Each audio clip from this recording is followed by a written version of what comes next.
Hello, everybody. My name is Bruce Montgomery, and this is my colleague, Tracy Priest. Hello, everybody. And we're with The Road to Retail. On our podcast, Tracy and I hope to offer tips, insights, ideas, and examples for how small, emerging, and challenger CPG, consumer packaged goods, brands can build their business.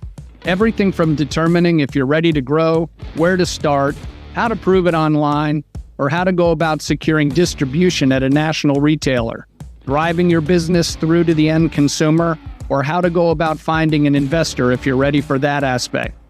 Bottom line is we would love to help you be successful by highlighting the many important aspects of this journey to establishing and growing your brand. Tracy and I have been doing this a long time. We've made a lot of mistakes, and we've done a few good things, so we're here to help you. Please follow our podcast on iTunes or Spotify, leave us a review, and consider sharing the show with a friend or colleague that may benefit from the content. Tracy?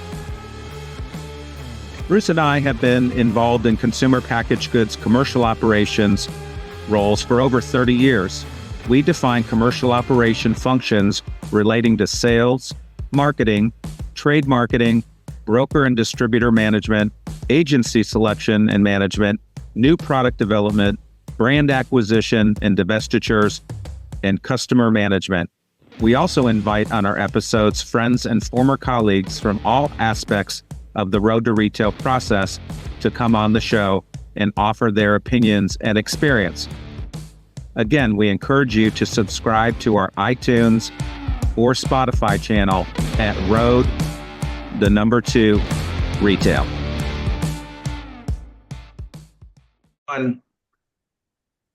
Hello, everybody, and welcome to the most recent episode of Road to Retail.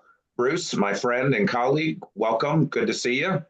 Tracy, good to be seen. Good to see you. Tell us who we've got on the show today, please. Absolutely. An illustrious friend and colleague. I've known Nancy Kalish. She is the founder and CEO of Rule Breaker Snacks. I think, Nancy, you and I met at a Expo West several years ago. Long time ago, that's right. Started, I think. So welcome, Nancy. Thanks for being on the show today. And if you'll maybe just tell our audience today just a little bit about you and your background, and then we'll jump into, I think, some really great topics today. Sounds good. Thanks so much for having me, you guys. I really appreciate it. So let me tell you a little bit about Rule Breaker Snacks first. We make top 11 allergen-free, plant-based cookies, brownies, and bites. And I've been at it for almost 10 years, which is crazy. So I used to be a health journalist. I wrote for New York Times, big women's magazines, health magazines like Prevention, Real Simple, etc. And so I interviewed lots and lots of doctors and nutritionists and dietitians. And believe me, I knew exactly what to eat to be more healthy. And yet I have a terrible, terrible sweet tooth, which I still have.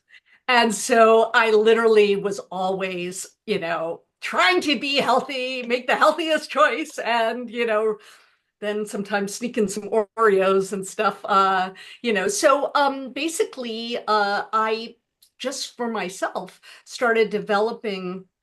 I couldn't find anything at the health food store that really satisfied my sweet tooth and that tasted really good, and yet, didn't have a lot of crap, a lot of sugar, various other things. And so I just got started in my kitchen.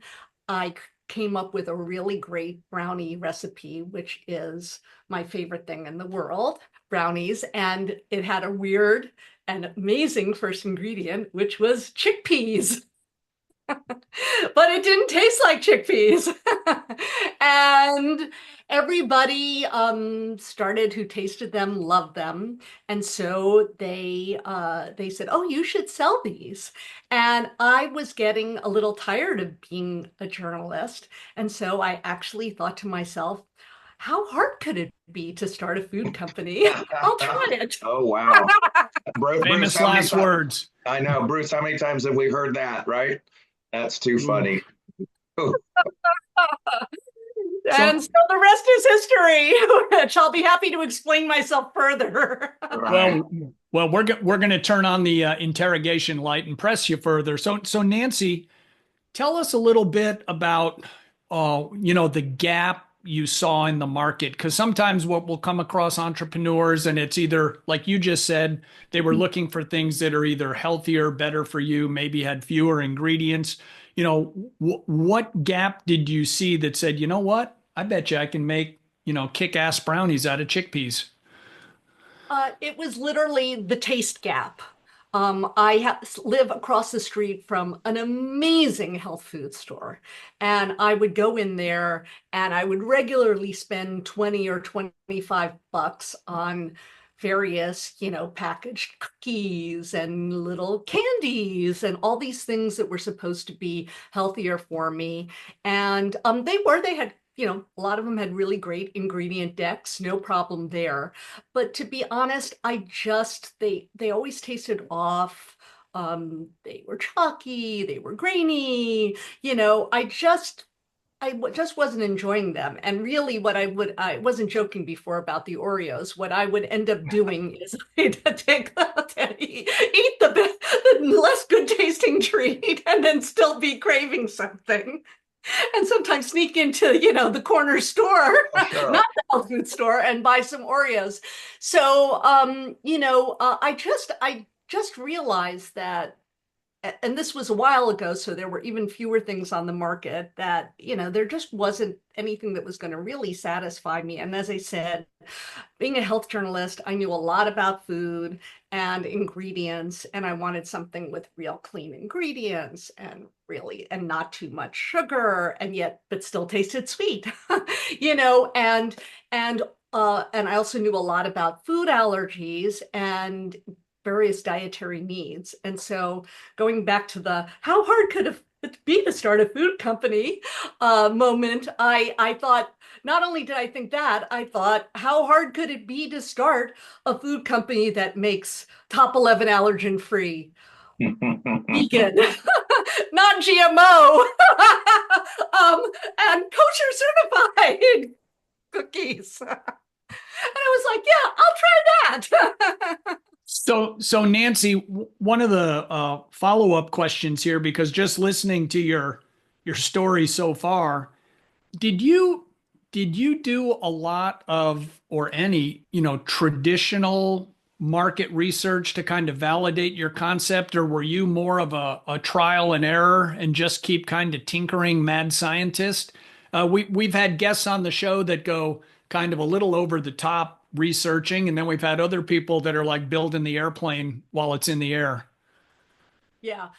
So not too much in terms of real, like, solid research. I had no money, to really start this thing.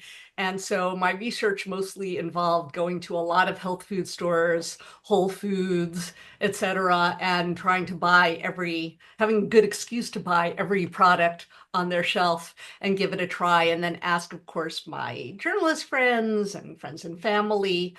But yeah, that and honestly, we don't we still don't have money, as far along as we are, to do real market research. And so it's not that our current method is not that different when we develop new flavors and new products.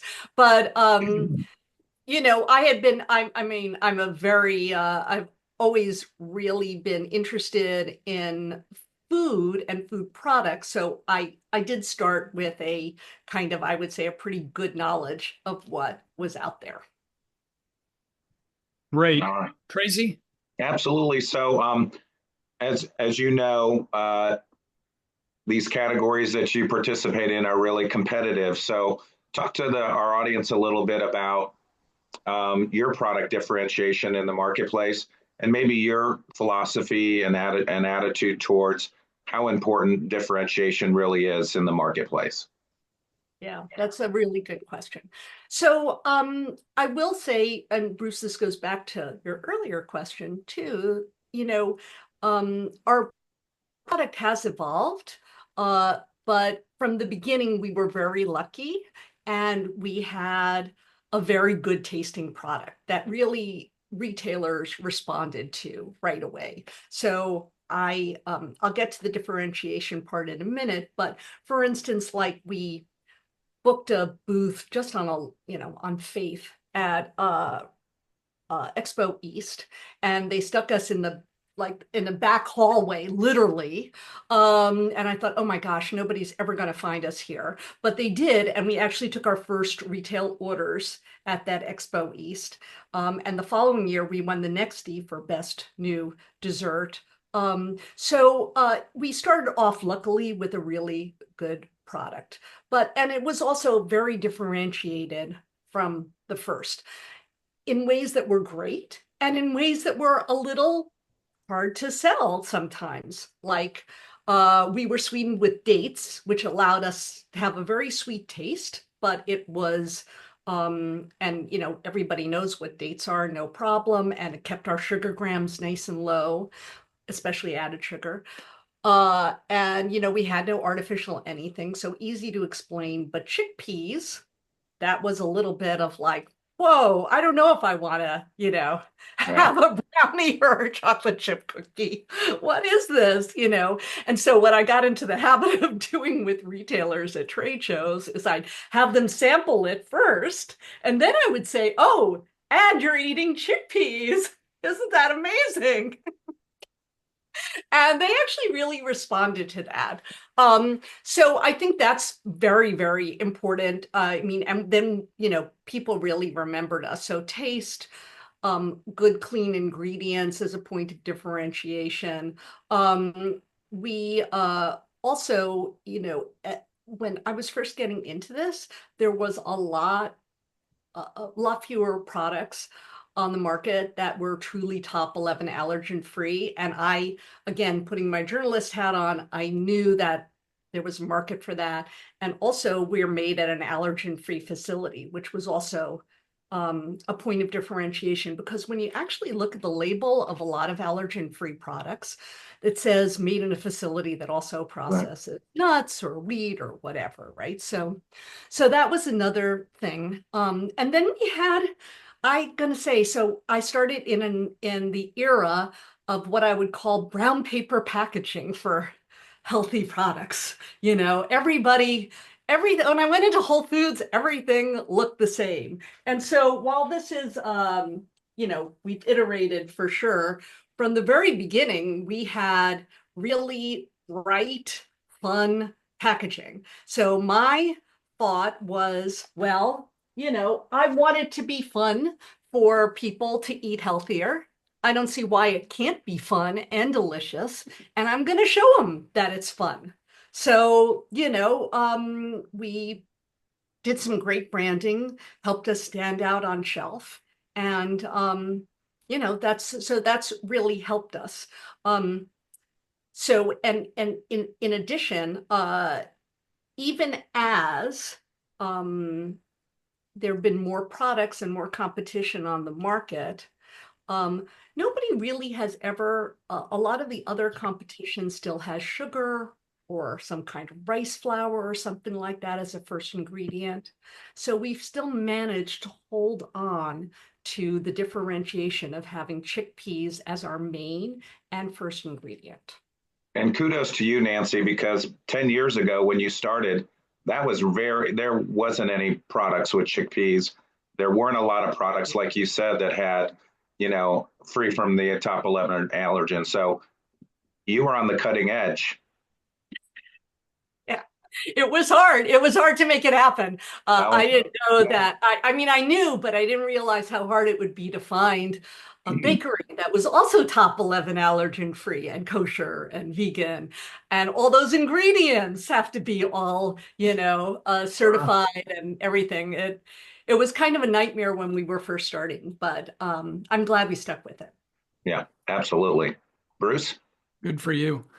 So Nancy, as you moved through those early years and you got your first orders at that Expo East, what signals did you look for in terms of your brand health, your sales, maybe contacts from consumers or inquiries, that kind of told you that you might be ready to make the move to brick and mortar retail? Yeah. So that's another good question. So I live in Brooklyn, New York, and right when I was starting this company, the first Whole Foods opened in Brooklyn. And my original goal was, believe it or not, just to get into that Whole Foods. That's what I wanted more than anything. I was actually one of the first shoppers when they opened their doors originally in the store. That's how much I want it anyway. So the thing is that the signs were that we got a lot of response from retailers early on, including Whole Foods. But since this is the podcast is titled Road to Retail, I will tell you a cautionary tale about expanding into retail really early on. So originally, we did not have a very long shelf life. I thought we had a great shelf life. It was 3 weeks. And I thought, wow, that's amazing for Oh my about, gosh. and it wasn't amazing. No, that is not amazing. No. Eggs, So, eggs, eggs are the only other thing that have that short a shelf life. But go ahead. And so milk. that shows you how much I knew about the business when I went into it. So anyway, so we got into Whole Foods Northeast really early, which is about 35 Whole Foods stores. And so I was thrilled, in Brooklyn, right? And but Whole Foods, the buyer, the main buyer at Whole Foods at that time for the Northeast region, kind of devised this system that would work really well for Whole Foods, he thought. And that was that we would deliver, or our distributor would deliver the product frozen, okay, the cookies frozen, and then they would be, like bread is, defrosted or slacked out, it's called, on shelf. Okay. So that worked great until it didn't. And what happened was I found out late on a Friday afternoon that because of a coding error with our really big national distributor, who will remain nameless since we're still with them, they had kept our stuff in storage before it got to the store at room temperature and not frozen. So Oh, everything arrived at all of the Whole Foods and it was already spoiled. And oh, I know, right? Well, I'm pretty even keeled, I would say, but I have to say, I felt hot. I felt cold. I thought I was going to faint. I mean, it was bad. And there was no one around on a late Friday afternoon when I discovered this. So I actually drove around to every single Whole Foods store oh and my persuaded gosh. them to get it off the shelf. It took the whole weekend. And because I didn't, Wow. it was horrible. And then they got it right. But that was a big learning opportunity for me where I said, Sure. you know what? Maybe this was a little too much too early. Like we Mm. really weren't ready for this because it turned out that no other retailers were willing to put this slacking out system into place either. And it was a mess. And so at that point, I was faced with the following. I was getting an enormous amount of interest from big supermarkets, which are actually most of our customers now. And they kept on saying, come back to us when you have a shelf life of at least 9 months, which seemed to me at room temperature, ambient shelf life. And it seemed to me impossible, right? I had 3 weeks. But I realized between what happened at Whole Foods and how we were always going to be in danger if we continued with this delivering, Yep. we were always going to be in danger of bad things happening, right? And the interest in a shelf-stable product of ours and how they loved it, but you know, I went back to the drawing board. This time I worked with a food scientist, which was a good thing. And we developed our current product, which we've had for quite a long time now, which is actually shelf stable for 14 months. It still has chickpeas as the first ingredient. But we were able to get something called water activity real low, which is water activity is what causes It's like water molecules bouncing around and they can cause mold and stuff. So if you get it way, way down, you have a nice shelf-stable product. We don't have any preservatives. And that's when things really opened up for us in terms of our customers. The customers that have been following us for quite a while now really wanted it. Awesome. So talk to us a little bit about that. So Whole Foods was the holy grail. And I would imagine that you worked with the illustrious John Lawson at that time. Was that true? That is exactly who came up with that system. I knew it. I knew it. So you had a following. So how did you decide then, once you figured out the whole shelf stable thing and had a longer shelf life, how did you decide where to go next? Who was your best next partner after Whole Foods? Our best next partner really turned out to be Kroger. Really? And Okay. the way that and we're in pretty much all the Krogers now, as well as the Kroger different banners that they have. I realized early on that there are many disadvantages to being a woman in business, but there are some advantages, especially if you're certified as a woman-owned business. And so I became certified, and it's a long process, let me tell you. They actually come to you in person to make sure you actually are a woman. Funny how that works. Like, okay, now you see me.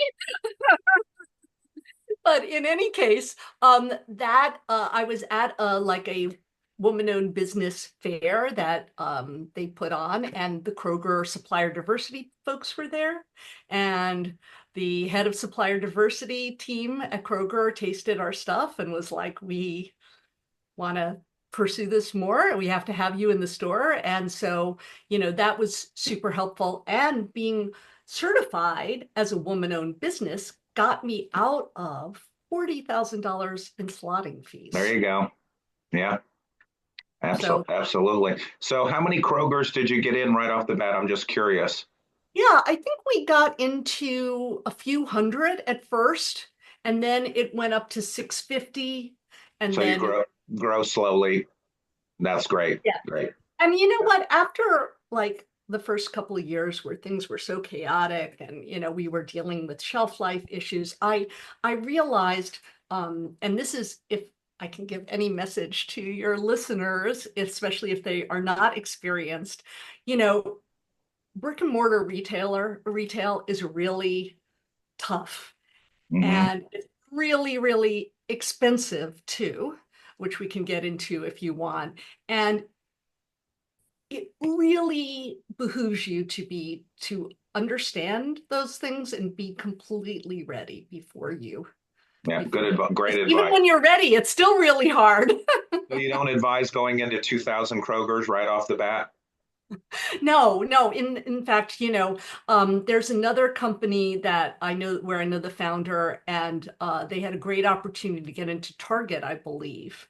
And that opportunity, because it was a refrigerated product, they were unable to actually make it work, and they went out of business because of that account. Yeah, I hear that. We hear that all the time, don't we, Bruce? So, hey, Tracy, since Nancy already went here, why don't we just keep pressing on this topic about how growth strategy has evolved, and then how you select your accounts where you expand, and then we can circle back. But let's keep going there, because it's obviously very important. Yeah. And you said the S word, slotting. You got out of that, and that's something that most retailers have as a ante to get in the game. So why don't you take Tracy's question there about the blessing and curses of working with brick and mortar retail? Yeah. Well, so first of all, even being woman-owned certified, I don't get out of slotting fees everywhere.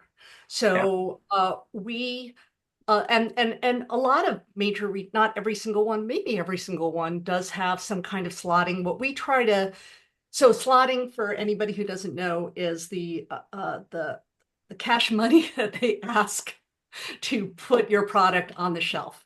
And usually it's a fee per SKU, or at least that's my experience. So we had 4 SKUs in Kroger. We were looking at $40,000 if I didn't have this certification.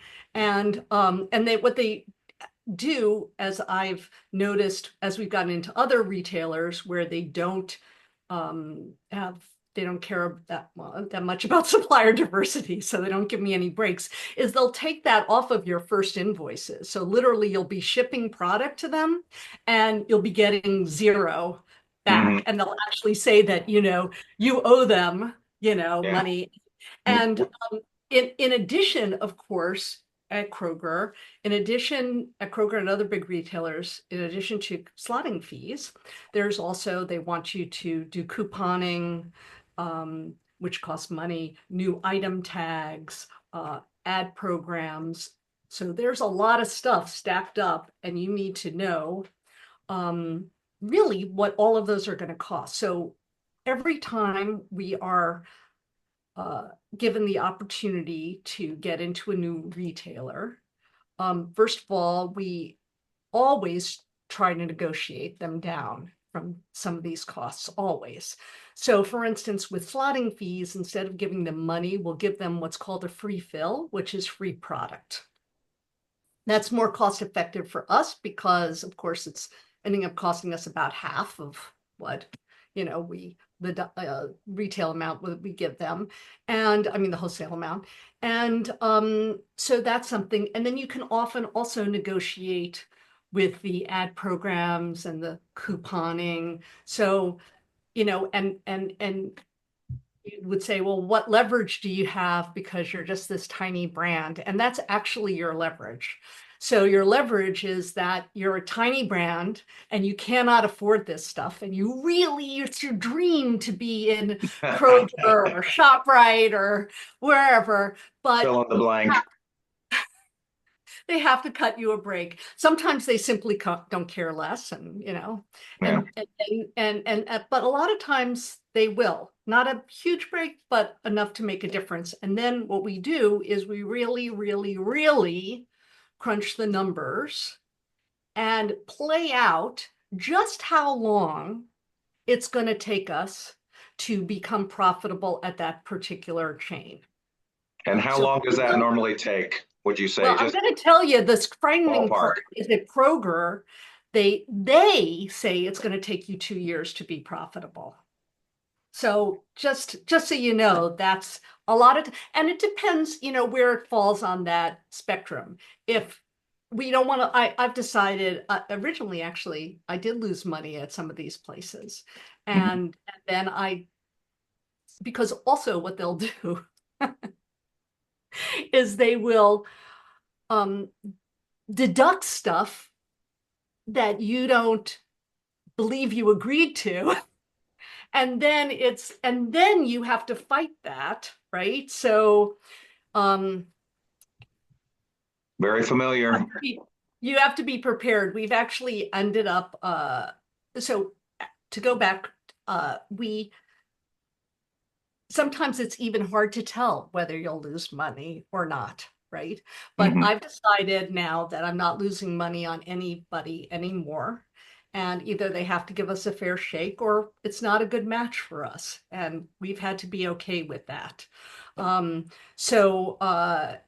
we've also been able to go back to some retailers, our buyers, and say, look, this couponing program is out of control. And we cannot afford it anymore. And weirdly enough, a lot of them have said, okay, cut back.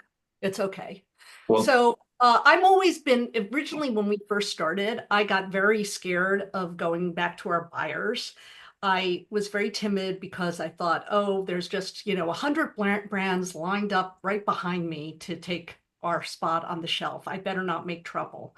But the truth is, I've learned that actually they're human beings too. And, if you can explain something to them and how this is not working, you can't continue selling to them like this, you can make some headway. Well, good for you. Yeah. So a couple of things to recap that Nancy said, folks, that you've heard on other shows and Tracy and I say all the time. First off, you have to control how excited you get if a retailer expresses interest in working with you. There's a lot of math, there's numbers, that, and if you're new to consumer packaged goods, CPG, there's stuff going on that you might have never heard of before. It's like Men from Mars. But when Nancy's talking about deductions, that's money that the retailer will take, and then you have to spend the time and blood, sweat, and tears to try to go get it back. You need to work through, understand slotting. Now, Nancy, in her Kroger example, she was able to work around that given that she met some specific criteria. But you're not going to get out of some of these table stakes expenses to retailers. And there's a couple of reasons. One, if you have the money to pay slotting, on the one hand, pay it because now you're in. Okay, because a lot of retailers aren't going to accept you saying you won't pay slotting. You might in another way, free goods, or they'll say, go on down the road. You're a small brand, and since you have no following there yet, they're not really giving up anything. But Nancy's also talking about really think about the retailers you go to. Are they a good demographic match for your product? Do they know, do they like and respect a healthier snack, or do they only have two SKUs on the shelf? So they're probably not going to entertain you. So it's about the environment and then knowing the criteria. And then Nancy also just made another good point. As you build those relationships, as long as you have facts on your side and you conduct yourself professionally, you have at least the chance to go in there and have a conversation about why something is or isn't working. Okay. That's just the way it has to be. And the minute the word no leaves your vocabulary, you're in trouble.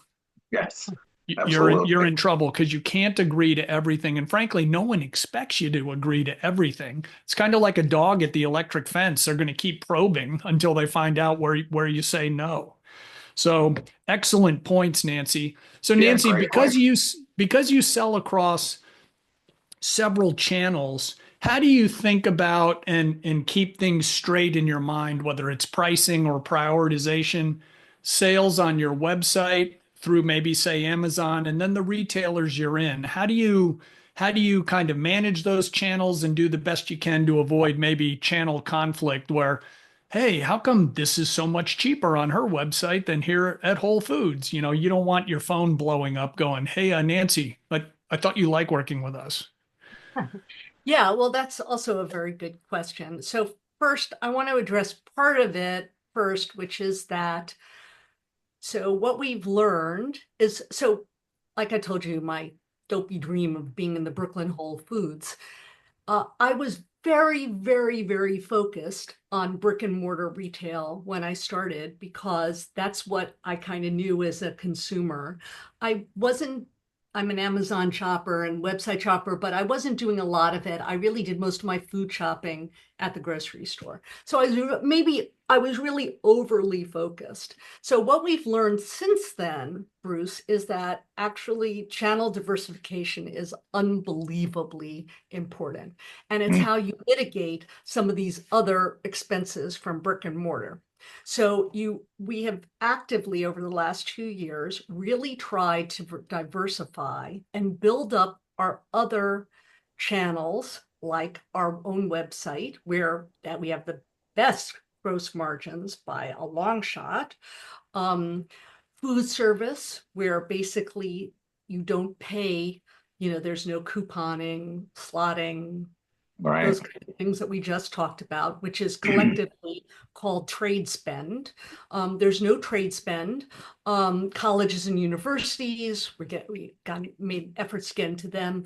Amazon, Amazon is an expensive channel in the sense that there's a lot of fees, but there's a lot of big advantages. One is that unlike distributors or retailers, that have all those deductions, right? At least Amazon is extremely transparent with their fees.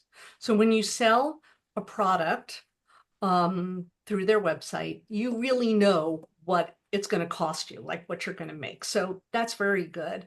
And also, since a lot of people start their at least their shelf-stable food shopping, like snacks on Amazon, it's very important to have a presence there. So I also think, Bruce, that these channels there's a synergy behind them. So somebody sees us maybe on shelf at Kroger or ShopRite, and then they're browsing on Amazon. There's like a lot of different, like you really have to be in all of them, both from a way of increasing your gross margin across the board, and so that you build brand awareness. So I think that's really important. The way we keep track of it is with a lot of spreadsheets. My favorite thing in the world. And we regularly go over, our gross margins in each channel, and try to see where we are in terms of what percentage we're in brick and mortar, what percentage we're online, what percentage we have in food service. One of the things we decided a couple of years ago, I wasn't gonna lose money on any brick and mortar stores anymore.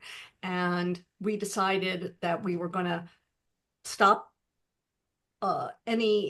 not stop our growth, but only grow with brick and mortar partners who understood that and where we could be profitable. So we decided we're going to focus on growing online and food service and all that stuff I just talked about. The only problem was that as we grew those other channels, we kept on growing in brick and mortar too, because we did find retail partners who would work with us and not overwhelm us with slotting fees and couponing and ad programs, et cetera. So it's been hard to try to, try to balance the percentages. And we're still working on that, to be honest. Yeah. So one other thing before we pick up where Nancy started to go on creating demand, folks, whether it's by channel or by retailer, while it's a bit of a pain in the neck, and Nancy's poking a little fun at herself with all of her spreadsheets, that's the only way to know how you're doing.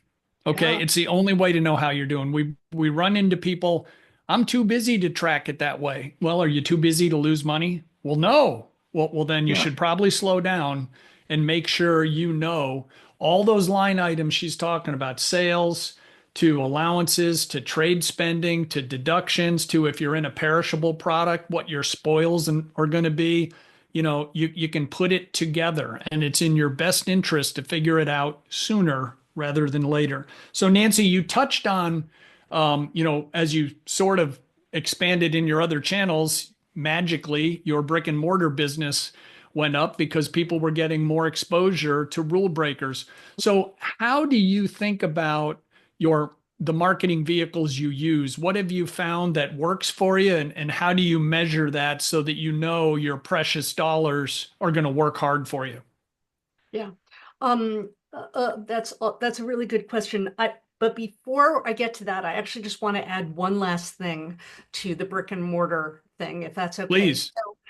So another thing that people, I think, get really excited about being in a new retailer, especially if it's their, first year in business or whatever, and they don't realize is that and this dovetails with marketing too, it takes a lot to get off the shelf. Like, just because you're on shelf at a retailer doesn't mean anybody's going to buy your stuff. Right.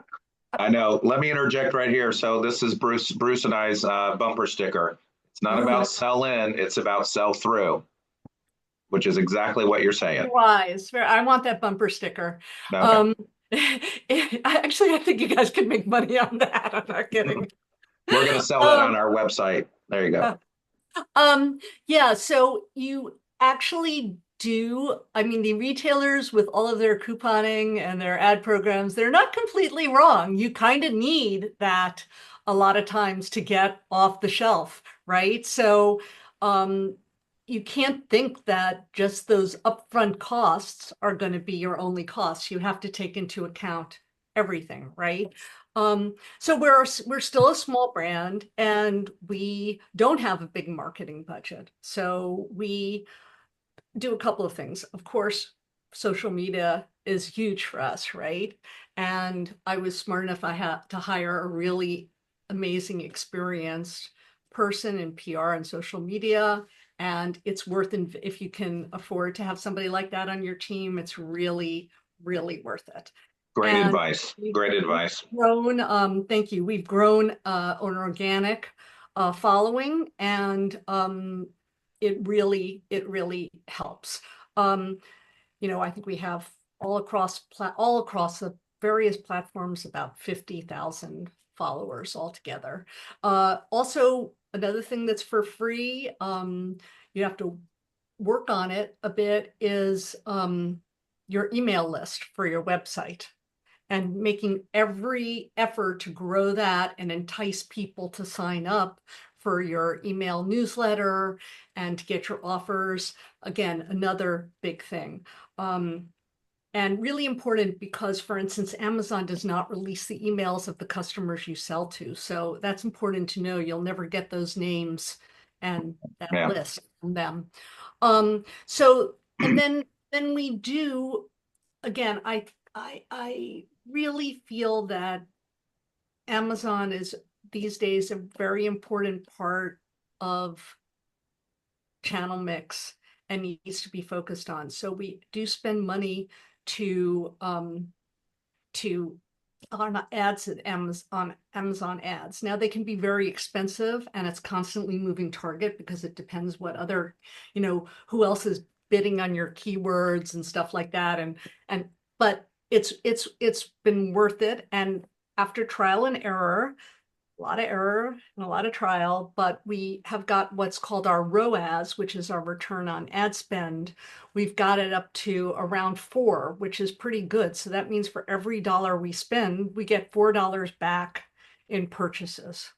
So you've got to really put the effort in. And again, shout out to Peggy on my team, who is amazing and has been able to do this.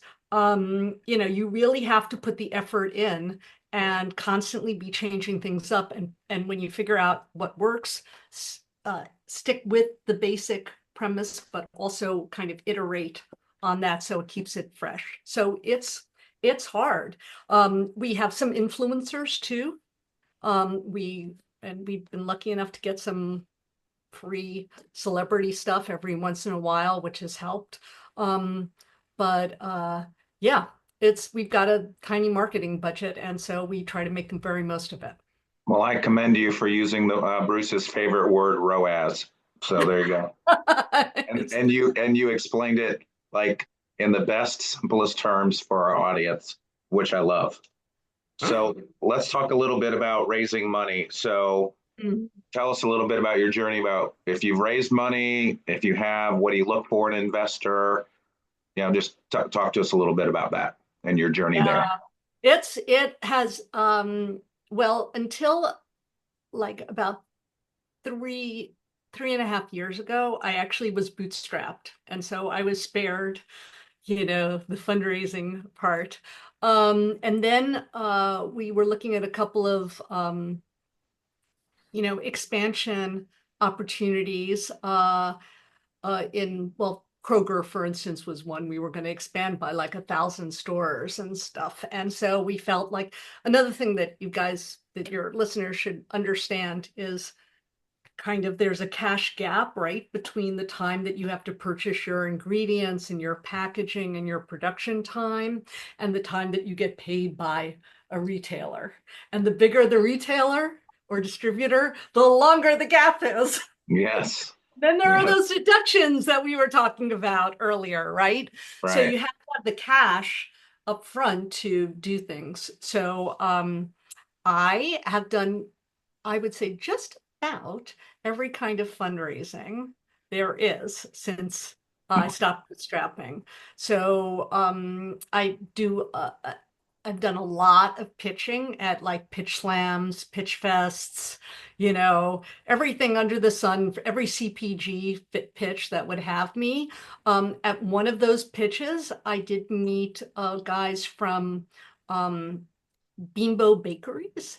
You may never have heard of them, but they are we know Sara Lee and Thomas's and Ballpark and Boboli and about 20 baked goods brands. And they did invest in us. They were actually our first investor. So that was great. And that's called a strategic when you get a big company like that. They've been helpful. So to answer your question, what do you look for?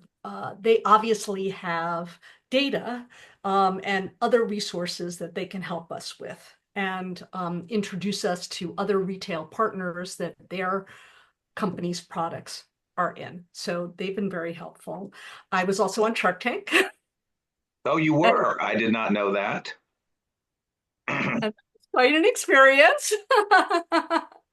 That is not a good fundraising tactic, I will tell you. Well, first of all, I didn't get a deal, but that's actually not the reason it's not a good fundraising tactic. It's not a good fundraising tactic because it takes about a year to get on the show from the time you first apply, and the hoops are extraordinary. It was hard. I went to obviously college and grad school. It was harder to get onto Shark Tank than it was to get into grad school. That's It crazy. involved more essays. And Oh my gosh.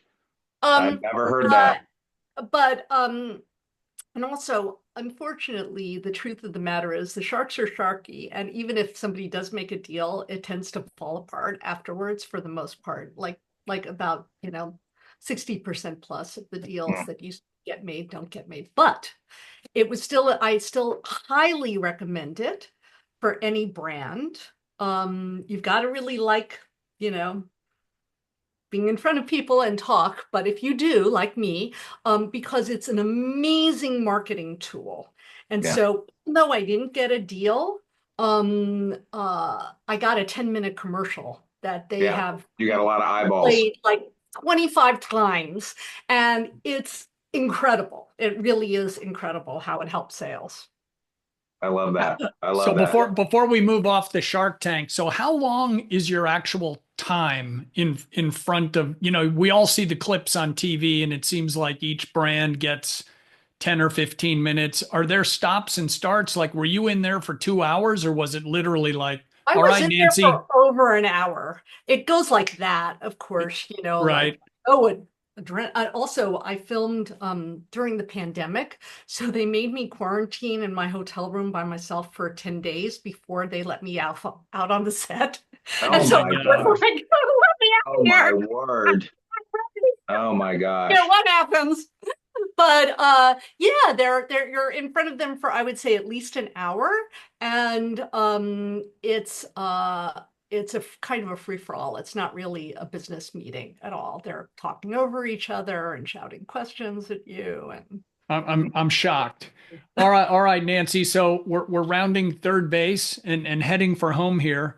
Uh, okay. we all have these people in our lives, but why don't you tell the folks who's had the greatest influence on your career, and what did this person, do for you or teach you or save you, that you've carried forward? You don't have to name names unless you want to, but what was the action that person took where you're like, all these years later, you're like, I did not know how lucky I was at the time that XYZ was my manager. Yeah. So actually, I'm going to say that from the very beginning, especially after a few painful missteps, I realized that there was a lot I didn't know, right? And so I was very, very lucky that I ended up hiring this guy, Jeff Canner, who is our COO and still our COO. And honestly, he knows like everything I don't know. He knows everything about production and all the pieces of equipment, and he knows the ins and outs of all the retailers and just everything. And he has been, he educates me. I am really, as CEO, I have that title, but honestly, what you have to be successful, I believe, you have to really be open to be willing to hear no and be open to other people educating you and telling you like it is, because understanding how it is the most important piece of the whole, honestly. Yeah. And I've been incredibly lucky that I found him early and he stuck with me, and he really, he's really made us into the company we are today. So I think really, I don't know how many Jeffs there are out there for other people, but they are out there. And my suggestion as a early entrepreneur would be do whatever it takes, offering equity, whatever it is, even if you can't afford a big salary, to try to get one of these people, at least one on your side, and help you through it, because it is really complicated and really hard. And even after I've been through this for so long now, really, that I still need someone like that every day. Yeah, that's awesome. Yeah, that's great. That is, Whenever we all start a new endeavor, anything that doesn't go well, we call a mistake. And then after we've been at it for a while, something that doesn't go well, we call experience.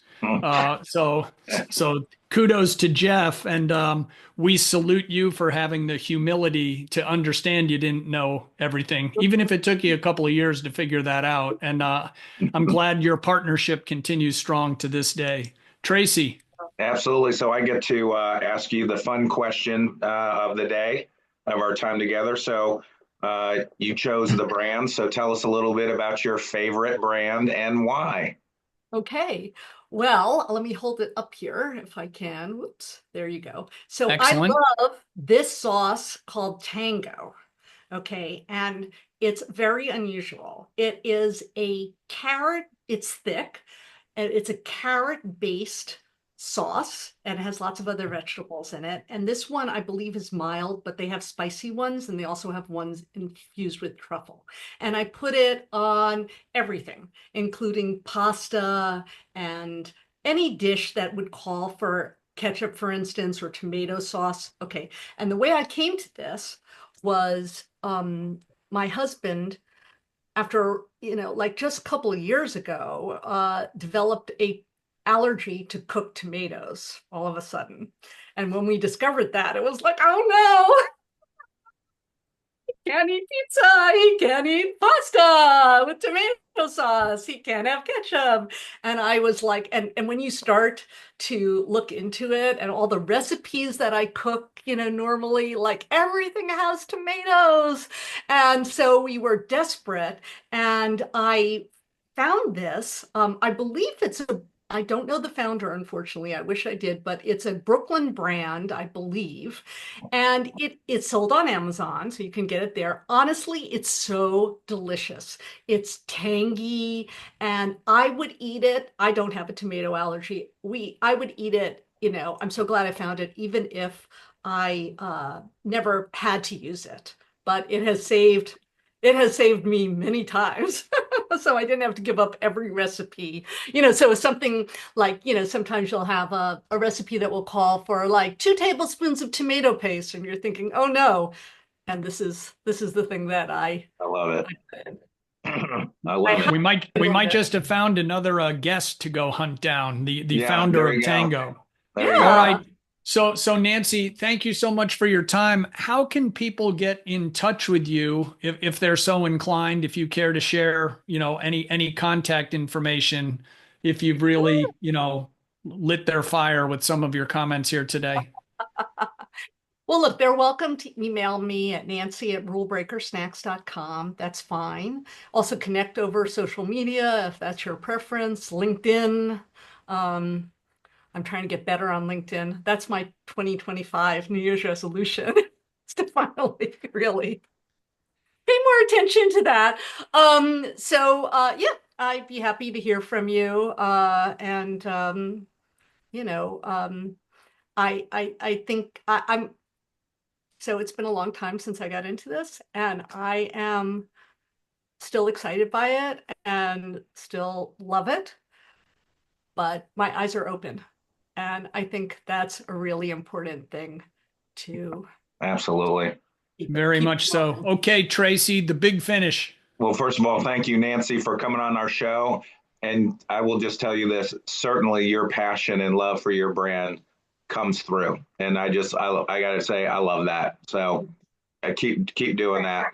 And so thanks for joining us. And please continue to follow us on our Spotify and Apple channel. Look for this episode also on our LinkedIn page. And it's at Road to Retail. And also on our new a website that is now up and running as well.